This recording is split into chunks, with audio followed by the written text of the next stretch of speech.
بسم اللہ الرحمن الرحیم۔ باتیں میڈیا کی کے ایک اور پروگرام کے ساتھ انور سعید آپ کی خدمت میں حاضر ہے۔ ایک کتاب نظر سے گزری، سوچا کہ اس میں جو کچھ کہا گیا ہے آپ کو بھی اس میں شریک کیا جائے۔ بہت اہم موضوع ہے۔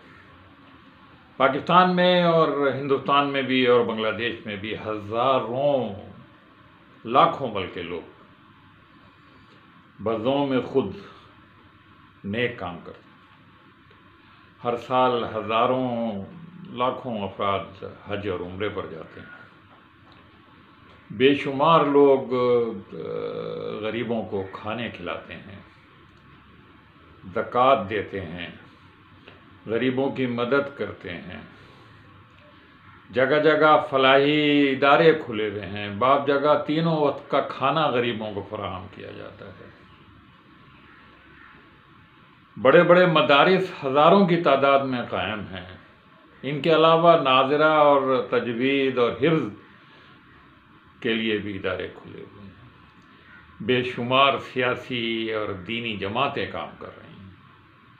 بے شمار خالصتاً دینی دعوتی اور اصلاحی جماعتیں کام کر رہی ہیں، لیکن اس کے باوجود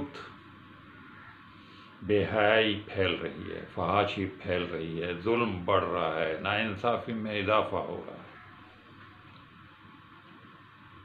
جگہ جگہ رشوت کا چلن عام ہے۔ کوئی کام، جائز کام بھی بغیر رشوت کے نہیں ہو سکتا۔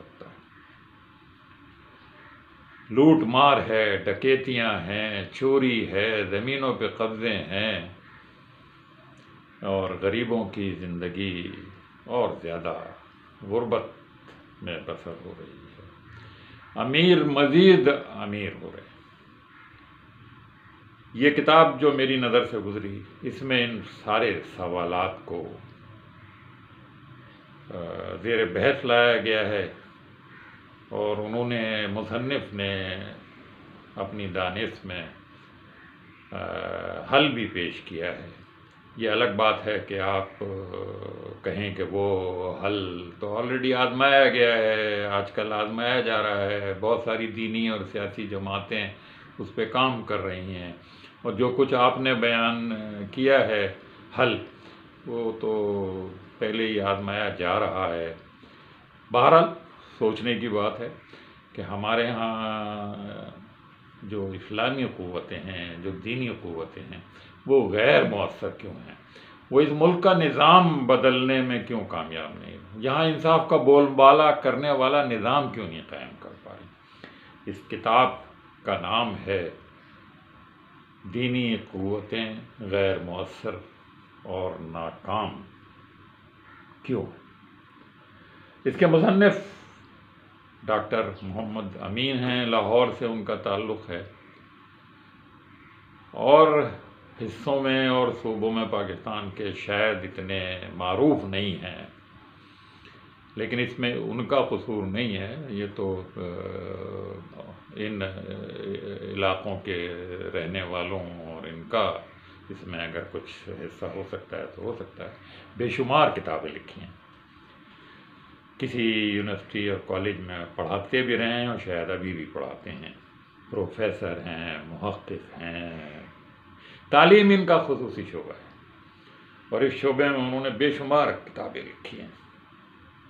خصوصاً مدارس کے نصاب میں جو تبدیلی ہونی چاہیے ان کے خیال میں، اس پر بہت ہی مفید تجاویز بھی انہوں نے پیش کی ہیں، اور ان تجاویز پر عمل ہو کر وہ ایک چیز کہتے ہیں تعلیمی ثانویت، یعنی 2 طرح کی تعلیم ہمارے یہاں دی جا رہی ہیں، حالانکہ 2 تو نہیں، بہت ساری 4-6 طرح کی تعلیم، لیکن جو بڑی بڑی قسمیں ہیں انہوں کو وہ 2، ایک مدارس کی تعلیم، ایک جدید جن کو ہم اسکول کالج کہتے ہیں، وہ کہتے ہیں یہ ثانویت جب تک ہوگی ہمارے ملک میں کچھ نہیں ہو سکتا۔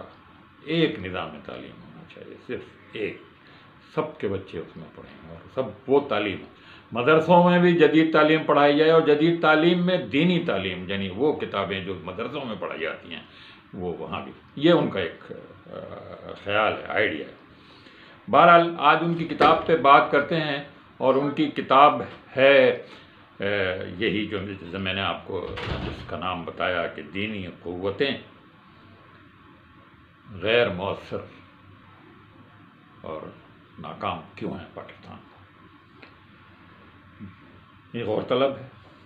پہلا سوال تو یہی ہے کہ آیا واقعی وہ غیر مؤثر ہیں یا انہوں نے کوئی اثر چھوڑا ہے اس ملک کی معاشرت پر، اس ملک کی سیاست پر. تو وہ خود اس کتاب میں اس کا جواب دیتے ہیں کہ نہیں، یعنی بالکل ناکام تو نہیں ہے. کسی حد تک انہوں نے بہت ساری تبدیلیاں اس معاشرے میں برپا کی ہیں، لیکن جو ان کا اثر ہونا چاہیے وہ نہیں ہے ان کے خیال میں. تو خود انہوں نے اس موضوع کو زیر بحث وہ لائے ہیں، اور اس کی مثال وہ اس طرح دیتے ہیں کہ جس طرح ایک گلاس میں آدھا پانی بھرا ہوا ہو.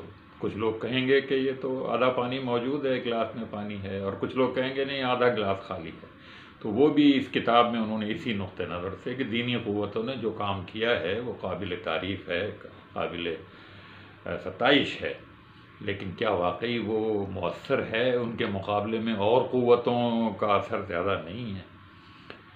اس میں انہوں نے دعوت و اصلاح کی تحریکوں کا بھی ذکر کیا ہے، جیسے تبلیغی جماعت ہے، جیسے دعوت اسلامی ہے.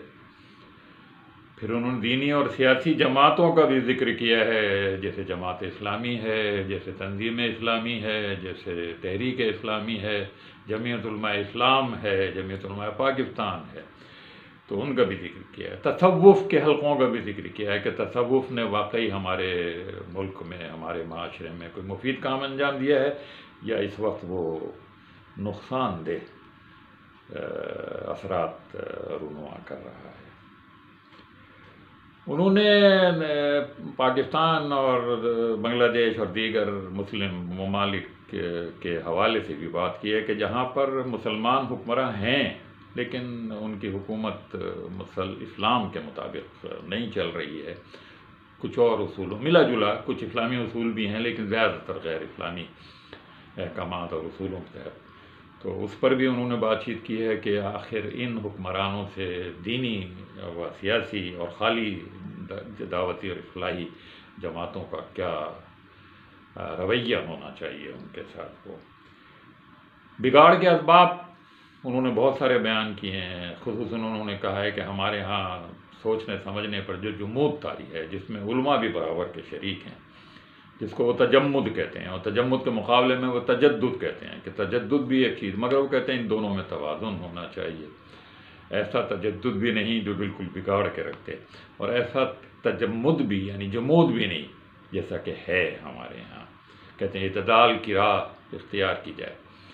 بگاڑ کے اسباب میں انہوں نے داخلی اسباب کا بھی ذکر کیا اور خارجی اسباب کا بھی ذکر کیا. داخلی اسباب تو یہی ہیں جو ابھی بیان ہوئے، لیکن خارجی اسباب میں وہ بیرونی طاقتوں کے عزائم کا ذکر کرتے ہیں، اور وہ کہتے ہیں کہ یہ طاقتیں نہیں چاہتی کہ کسی بھی علاقے میں دنیا میں اسلام پھلے پھولے اور اسلام کے مطابق نظام ہائے حکومت چلیں.